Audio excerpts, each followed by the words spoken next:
Good morning mga kahito.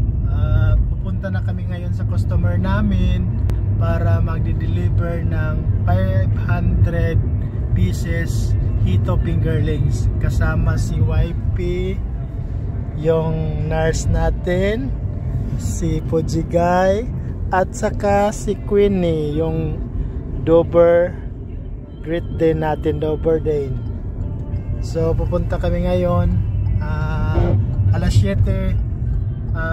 7 pa talaga dineliver namin kasi mainit na nga. Yun talaga ang mga ginagawa natin pag i-deliver. Dapat umaga talaga para hindi ma-stress yung